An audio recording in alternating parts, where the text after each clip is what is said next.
Facebook, Instagram, LinkedIn.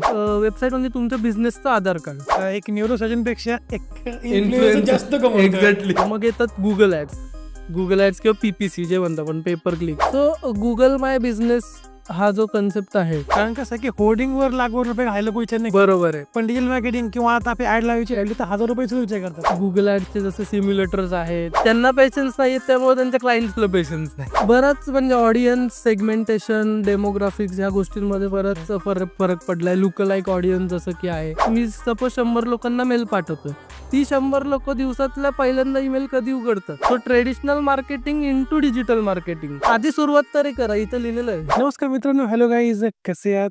मी प्रसाद महाजन तुमचं स्वागत करतो द स्पेशल कॉर्नर मराठीच्या आपल्या एका नवीन एपिसोडमध्ये. सो रिसेंटली आपण एक AI वर पॉडकास्ट लॉन्च केला, ठीक आहे. त्यामध्ये आपले जे गेस्ट होते ते होते अमेय पांगरकर सर. तर अमेय पांगरकर सर आणि आजचे आपले जे गेस्ट आहेत असे प्रसाद कुलकर्णी सर, या दोघांनी मिळून डिजिटल मार्केटिंगवर एक पुस्तक लिहिले, ते पण मराठीमध्ये. सो आपण आज प्रसाद सरांबरोबर डिजिटल मार्केटिंग बद्दल खूप साऱ्या गोष्टी जाणून घेणार आहोत. म्हणजेच की जर तुमचं कोणतं स्टार्टअप असेल, तुमचं कोणतं शॉप असेल, त्याच्याकरता कसे करू शकतो आपण सोशल मीडिया मार्केटिंगचा, ठीक आहे. म्हणजे बऱ्याच साऱ्या गोष्टी असतात जसं की SEO, याबद्दल आपण खूप साऱ्या प्रमाणात आहोत. So let's enjoy this podcast, let's go.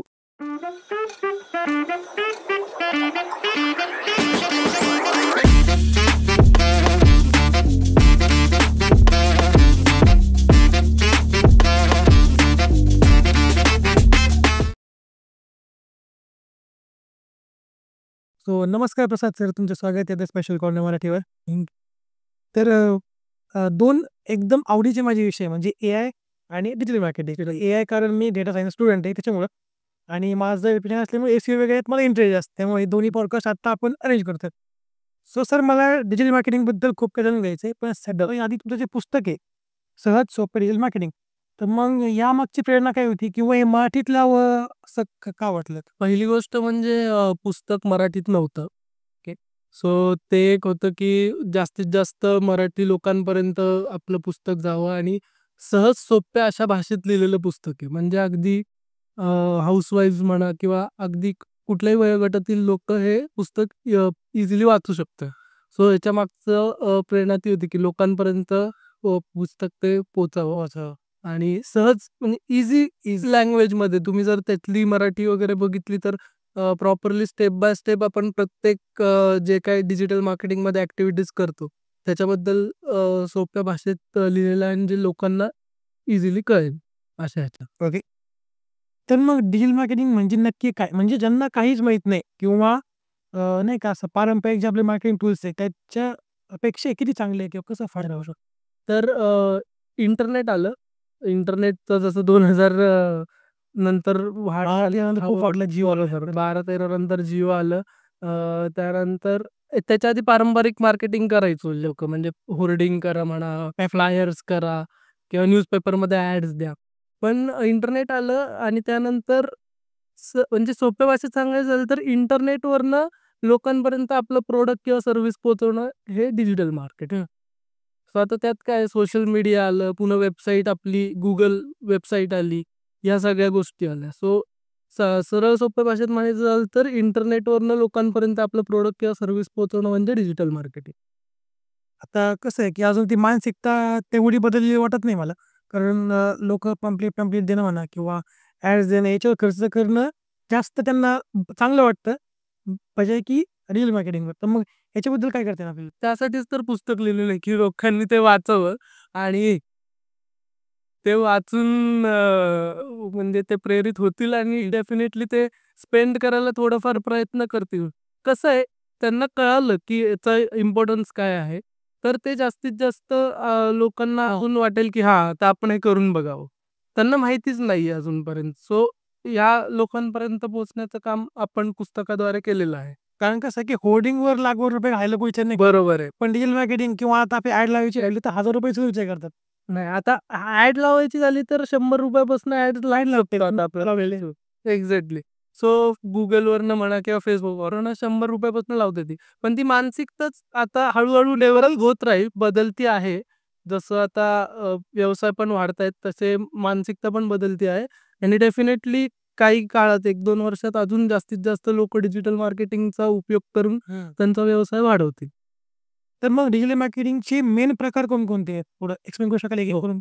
तर पहिलं जे आहे ते social media marketing. Social media marketing म्हणजे 4-5 जे महत्त्वाचे प्लॅटफॉर्म्स आहेत जसं की Facebook, Instagram, LinkedIn, X, Twitter, YouTube. ह्या माध्यमातून लोकांपर्यंत आपण कसं पोहोचायचं? त्याला आता पोस्ट बनवणं म्हणजे इमेज क्रिएट केली आपल्या प्रॉडक्टची किंवा व्हिडिओ आपण बनवला आपल्या प्रॉडक्ट किंवा सर्व्हिसचा तो लोकांपर्यंत पोहोचवणं. हे काम हे प्लॅटफॉर्म्स करतात. त्याला म्हणतात सोशल मीडिया मार्केटिंग. हां. मग दुसरं येतं ते आहे वेबसाईट. वेबसाईट म्हणजे काय, की वेबसाईट म्हणजे तुमच्या बिझनेसचं आधार कार्ड. आता ज्यांची वेबसाईट नाही त्यांना म्हणजे तो माणूस बिझनेस जरी करत असेल आणि वेबसाईट नसेल त्यांची, तर एक आपण बघण्याचा दृष्टिकोन बदलतो. बरोबर बेसिकली. सो ते एक आधार कार्ड मी त्याला म्हणावी त्याला समोर झाले आजकाल. वेबसाईट इज मस्ट म्हणजे ॲटलीस्ट एका पानाची तरी तुमची वेबसाईट काही पाहिजे Googleवरती. तुमचं डोमेन नेम हे पाहिजेच. पाहिजेच. तर वेबसाईट आणि मग येतं SEO सर्च इंजिन ऑप्टिमायझेशन. म्हणजेच आपण जेव्हा वेबसाईट करतो, ही वेबसाईट लोकांना आता कोणी लेट्स से सर्च केलं best best MBA institute in Rahuri. कोणी सर्च केलं. इथलं जे कॉलेज असेल MBAचं, तर ते पहिल्या नंबरला दिसायला त्यांची वेबसाईट पहिल्या नंबरला दिसायला जे काही ॲक्टिव्हिटीज करायला लागतात, ते येतात SEOमध्ये. तर त्यात आता 2 प्रकार आहेत पुन्हा. ऑन पेज SEO आणि of page SEO. On page SEO हे टेक्निकली डेव्हलपर यांनी केलेलं जातं आणि ऑफ पेज SEO म्हणजे वेगळ्या-वेगळ्या साईटवर जाऊन आपली माहिती टाकणे, जास्तीत जास्त तिथनं बॅकलिंक क्रिएट करणे, हे थोडे टेक्निकल शब्द आहेत. पण ह्या सगळ्या ॲक्टिव्हिटीज करून आपल्याला वेबसाईट रँक करायची असते Googleवर. एका व्हिडिओमध्ये सगळे एक्सप्लेन करणं अवघड आहे. बरोबर आहे. प्रत्येकाच्या बाबतीत पुस्तक ट्राय करू. पुस्तक बघू शकता. बऱ्यापैकी स्टेप बाय स्टेप सगळं लिहिलेलं आहे. आणि मग येतं ईमेल मार्केटिंग. ईमेल मार्केटिंग म्हणजे डेटाबेस आपल्याकडे असतो. त्यांना लोकांना ईमेलद्वारे लोकांपर्यंत जाणे आणि तिथनं आपल्याला काय बिझनेस मिळतोय हे बघू शकतो आपण. ईमेल मार्केटिंग एक झालं. मग येतात Google ॲड्स. Google ॲड्स किंवा PPC जे म्हणतो आपण पेपर क्लिक. म्हणजे पैसे आपण Googleला द्यायचे ते आपली ॲडव्हर्टाइज दाखवतात. जसं तुम्ही होर्डिंग लावताय किंवा फ्लायर न्यूजपेपरला टाकता त्यांना तुम्ही काही ना काहीतरी अमाउंट देतच दर दिवसाची. तसंच फक्त ते इंटरनेटवर Googleला पैसे द्यायचे. मग तिथे अगदी ₹100-200 पासून तुम्ही सुरुवात करू शकता. आणि कोणीही सहज सोप्यापणे इमेज बनवू शकतं, व्हिडिओ आजकाल क्रिएट करू शकतं. आता बरेच AI टूल्स पण आलेले आहे. सो त्या माध्यमातून ते क्रिएट करू शकतं. फक्त ह्याच्यात कसं आहे, की डिजिटली तुम्ही चांगल्या गोष्टी करू शकता. फक्त मार्केटिंगचं डोकं पाहिजे. खरं आहे. आजकाल ते चालताना सुद्धा मोबाईलकडे पाहणं झालंय वरती न बघता. ते त्यावर माझ्या मते की डिजिटल मार्केटिंग हे जास्त इम्पोर्टंट आहे बाकीच्या गोष्टी. बरोबर. बरोबर. इन्फ्लुएन्सर मार्केटिंग वगैरे काय असतं? इन्फ्लुएन्सर मार्केटिंग म्हणजे आजकाल तुम्ही बघत असाल, की बरेच नवीन म्हणजे मुलं काही ना काहीतरी त्यांची हे चांगले काही ॲक्टिव्हिटीज करून दाखवतात किंवा त्यांच्या ज्या कला आहेत त्या दाखवतात रील्सद्वारे, शॉर्ट्सद्वारे. ते फेमस होतात आणि ती फेमस लोकं झाली, की त्यांना मग ब्रँड्स कोलॅबोरेशन करा. ब्रँड कोलॅबोरेशन करतात आणि मग त्यांना ते इन्फ्लुएन्सर मार्केटिंग बेसिकली त्यांच्या थ्रू जास्तीत जास्त लोकांपर्यंत पोहोचणे. हे काम आहे ह्याच्यात इन्फ्लुएन्सर मार्केटिंग असतं. त्याच्यात जर तुमचा व्यवसाय असेल, तर तुम्ही एखादा इन्फ्लुएन्सर बघितलात, पुण्यातला असेल, मुंबईतला असेल, आता बरेच आहेत, नाव नाही घेत. खूप येतं. पण त्यांच्याशी तुम्ही Instagramवरनं इझिली कनेक्ट करू शकता. त्यांना जे काही त्यांची फी असेल ती द्यायची. तुमची जी पोस्ट, व्हिडिओ असेल, त्यांना त्यांच्या अकाउंटवरनं टाकायला सांगायची. त्यांचा फॉलोअर्स आहेत मिलियनमध्ये. म्हणजे तुमची जी पोस्ट, व्हिडिओ जो काय तुम्ही टाकताय कंटेंट, तो जाणार आहे एवढा एक मिलियन लोकांपर्यंत.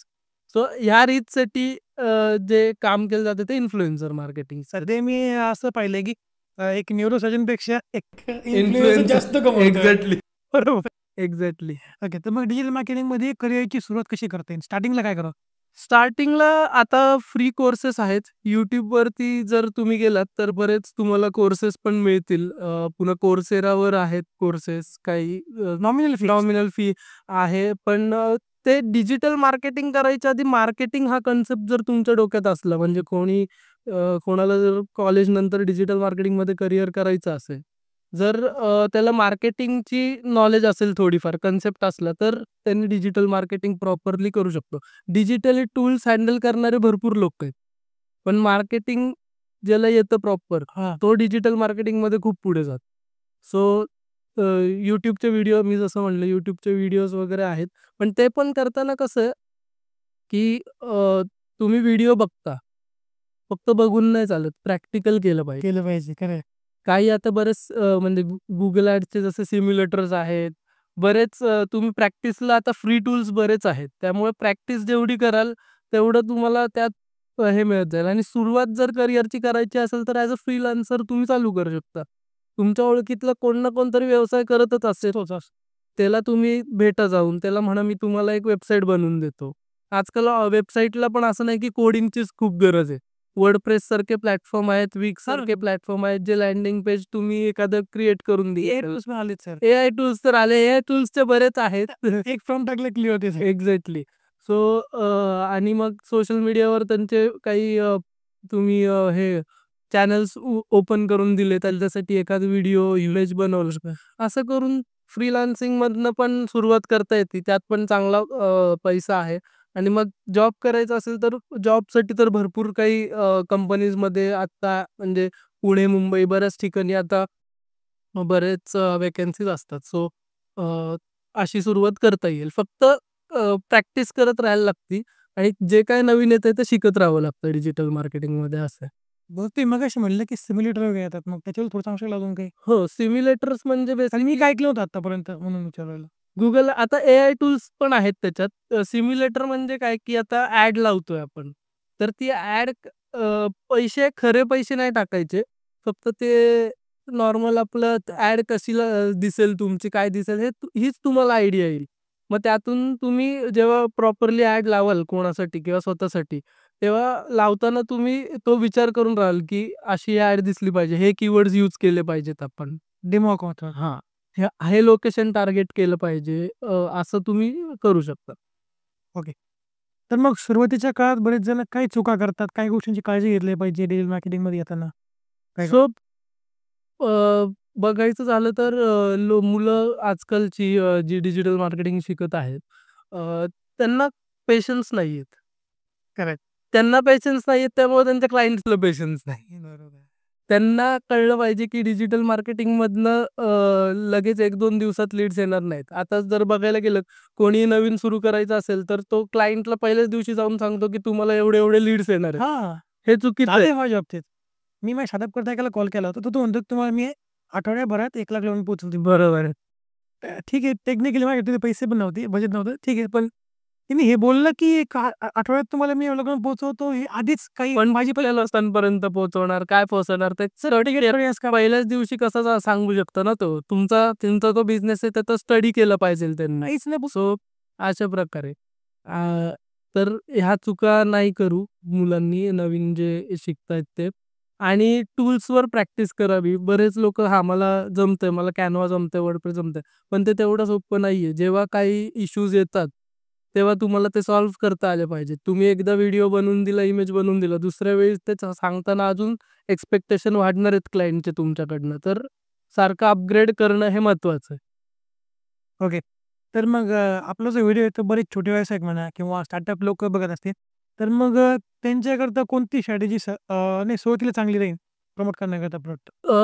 स्टार्टअपसाठी सांगायचं झालं तर एक लँडिंग पेज बनवा.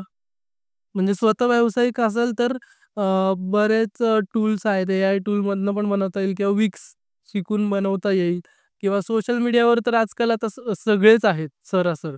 तुम्ही तुमचे स्वतःचे जसे फोटो टाकतात, तसेच बिझनेसचे चॅनल ओपन करा. बिझनेसचे काय म्हणतो आपण, चॅनल ओपन करा आणि हां, हां. तिथे पोस्ट आणि व्हिडिओ टाकायला सुरुवात करा आणि तिथनं मग ॲड्स रन करा. तर त्याचे सोपे-सोपे कोर्सेस पण आहेत आणि तुम्हाला जर अजून स्टेप बाय स्टेप बघायचं असेल, तर पुस्तकातही तर काहीच नाही. देखील आहेच. अगदी 5 तारखेला लॉन्च होणार आहे.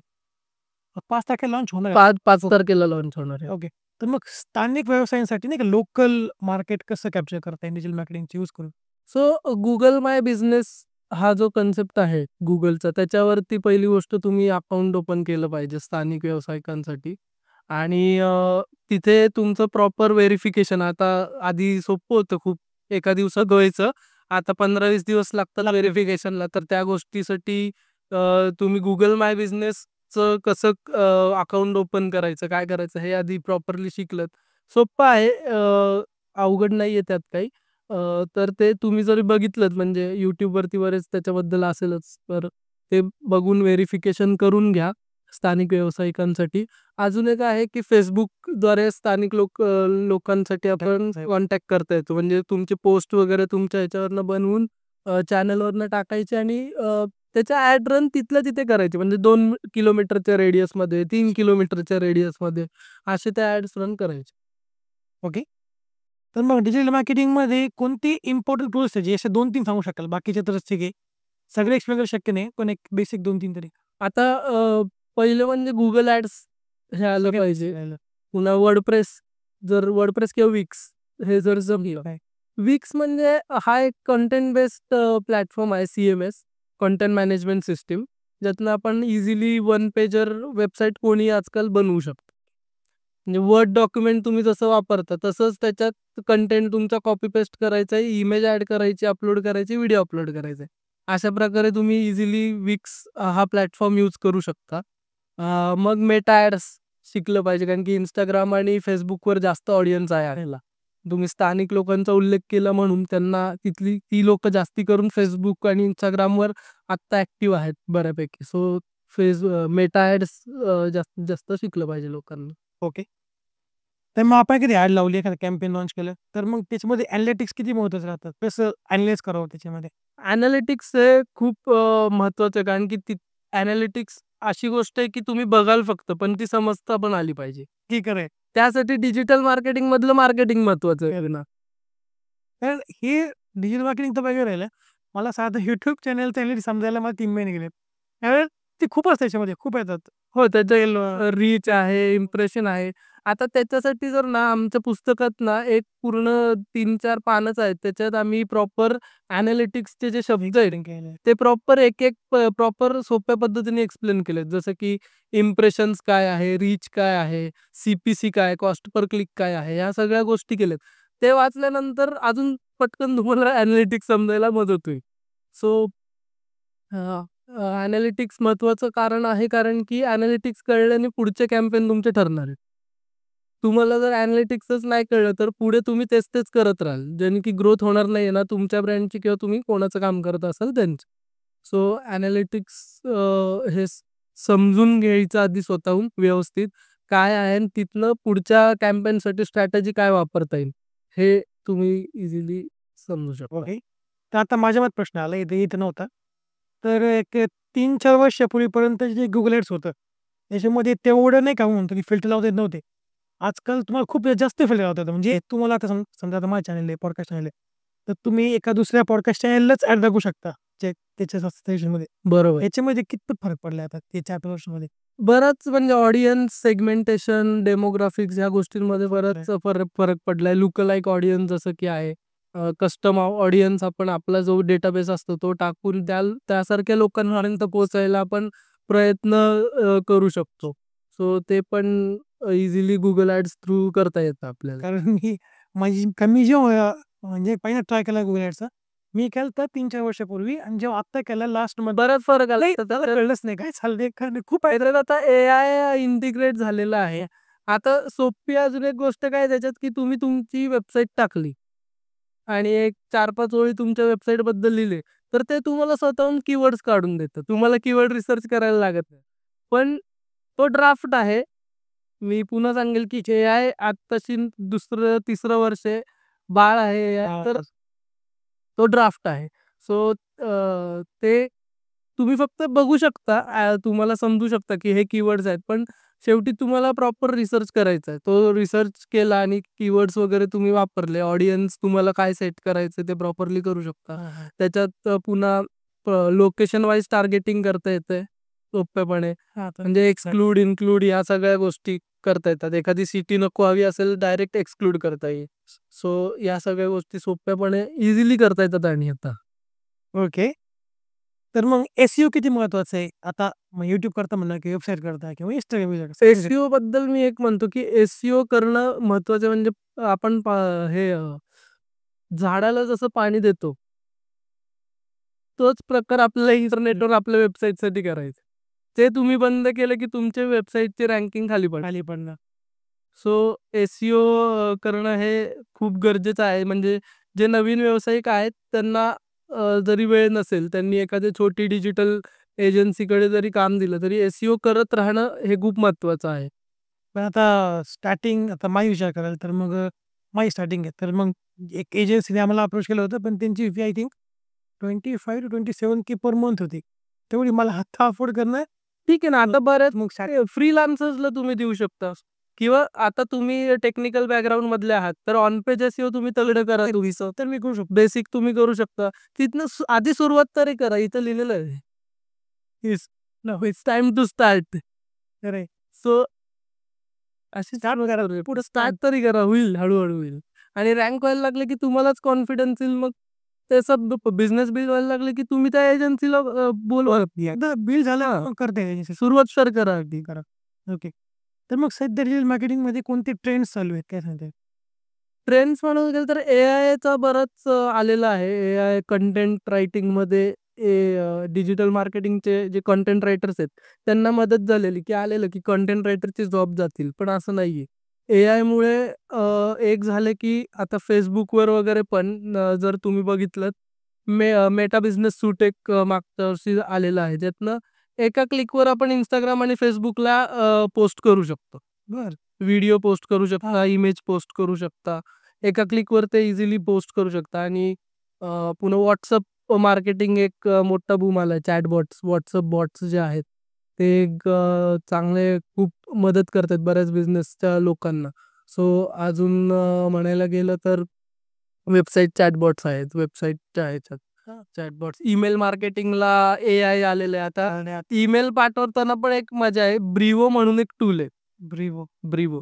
तर त्याच्यात त्यांचा एक फंक्शन काय आहे, की तुम्ही ईमेल पाठवताना असं सिलेक्ट करू शकता send as per their convenience. म्हणजे क्लिक केलं, की मी सपोज 100 लोकांना मेल पाठवतोय. ती 100 लोकं दिवसातल्या पहिल्यांदा ईमेल कधी उघडतात? ह्या टाईमला प्रत्येकाला प्रत्येक वेगळ्या-वेगळ्या वेळी जाईल. म्हणजे ते बघतील अशा बापरे! अशा हेतूनी त्यांनी ते एआय बेस्ड ईमेल मार्केटिंगचं केलं आणि त्याच्यामुळे कॅम्पेन्स खूप सक्सेसफुल होतात. जे ईमेल ओपन रेट आहेत, जे 15-20% वाढलेलेच आहेत. म्हणजे जे 10 असायचे आधी, ते माझ्या केसमध्ये तर एक वाढलेलेच आहेत बरेच. सो ह्याचा खूप फायदा चांगला झालेला आहे. कारण आधी काय माहिती नाही की जर कोणाला तुम्हाला एचआरला मेल करायचा आहे, तर मग आपल्या मंडेला सकाळी किंवा संडेला लेट नाईटला लागा. तो त्यांच्यावरती येतो फीडमध्ये. शेड्यूलचा ऑप्शन झालेला आहे आणि सेंड ॲज पर बेस्ट टाईम. हे एक एकदम बेस्ट ऑफ आणि अजून एक आहे मर्लिन म्हणून एक एआय टूल आहे. मधली. ईमेल मार्केटिंग च्यासाठी. तर मग किंवा तुम्ही तुम्ही पण इझिली वापरू शकता. Googleवर ईमेल वापरत असाल तर. त्याच्यात तुम्हाला ईमेल आलाय, तुम्हाला उत्तर द्यायचंय. आता पटकन एवढा वेळ नसेल तुम्हाला उत्तर लिहायला अख्खं. तुम्ही जर त्या छोट्या ह्याच्यात प्रॉम्प्ट सांगितला, की मला रिजेक्ट करायचंय किंवा मला अप्रूव्ह करायचंय. ते लिहिलं, की ते तुम्हाला पटकन लिहून देतो ईमेल. एका बटनवर क्लिक झाला सेंड. तुमचा वेळ वाच. सो अशा प्रकारचे बरेच एआय टूल्स आलेत. पण डिजिटल मार्केटर्सला आता असं आहे, की एआय शिकलंच पाहिजे. म्हणजे जे डिजिटल मार्केटिंगवर कामच आहे, एआय हे जमलंच पाहिजे. तरच आपल्याला टिकता येईल. एआय मीन्स की कोडिंग करणं नाही गरजेचं. बऱ्याच कोडिंग करणं हां. गरजेचं नाही. एआय टूल युजर जमलं पाहिजे. हां. Yes, today. समजू शकतो. कोडिंग एआय टूल युजर जमलं पाहिजे डिजिटल मार्केटिंगमध्ये. ओके. तर पुढचा प्रश्न असा होता आपला, की एआय डिजिटल मार्केटिंगमध्ये कसं यूज होऊ शकतो? ते तुम्ही कव्हर केले ऑलरेडी.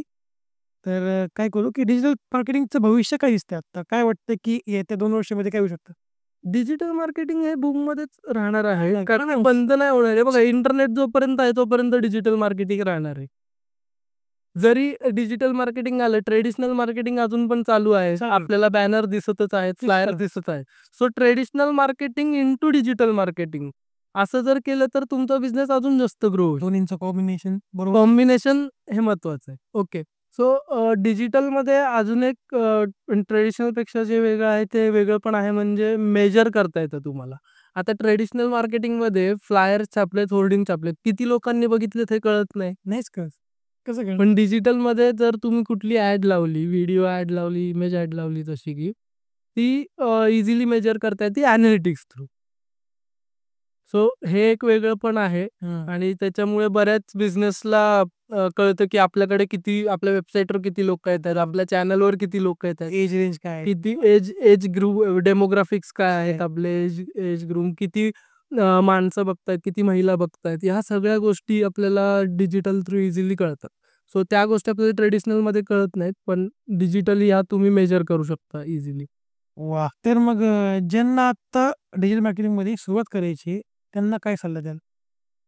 त्यांना मी हेच म्हणेल, की अ, सुरुवात करायची आहे तर थोडा पेशन्स ठेवून करायला लागेल. एकदम म्हणजे अ, जर तुम्ही जॉब करत असाल, जॉब करायचा असेल डिजिटल मार्केटिंगमध्ये, एकदमच पहिल्या महिन्यापासूनच तुम्हाला खूप मोठं पॅकेज मिळेल असं नाहीये. तुम्हाला प्रॉपरली शिकलं पाहिजे आणि जर तुमचं मार्केटिंग बेसिक कन्सेप्ट्स जर क्लिअर म्हणजे असतील, तर पॅकेजेस पण चांगले मिळतील. पण मी म्हणेल, की फ्रीलान्सिंगपासून सुरुवात करा. फ्रीलान्सिंग सुरुवात केली. फ्रीलान्सिंगपासून सुरुवात करा. डिजिटल मार्केटिंगमध्ये करा. मला वाटलं मग हळू-हळू तुम्ही नंतर चांगला जॉब मिळू शकतो. तो एक्सपिरियन्सच एक वेगळा आहे. पूर्ण सगळं हँडल करणं.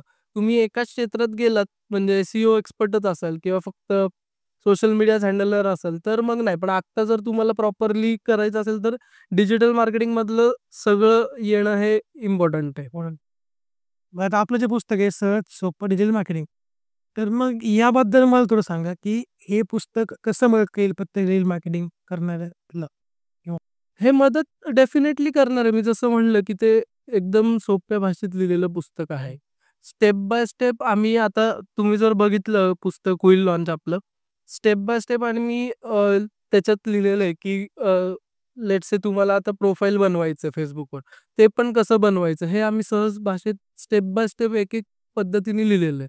जे व्यावसायिकांना, स्टुडंट्सला सगळ्यांना खूप मदत करणार आहे.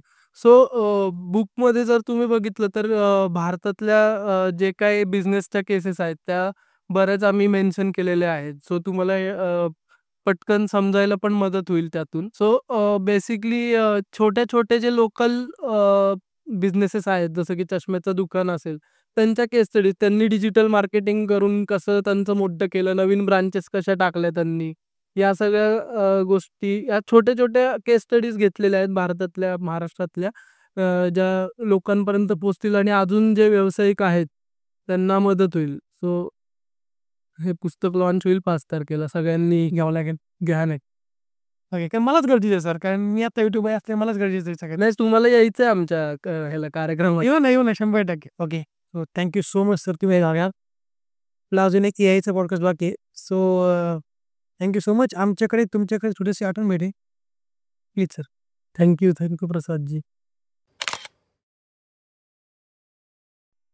सच a wonderful gift. Thank you so much. Photo thank you. Nice, nice.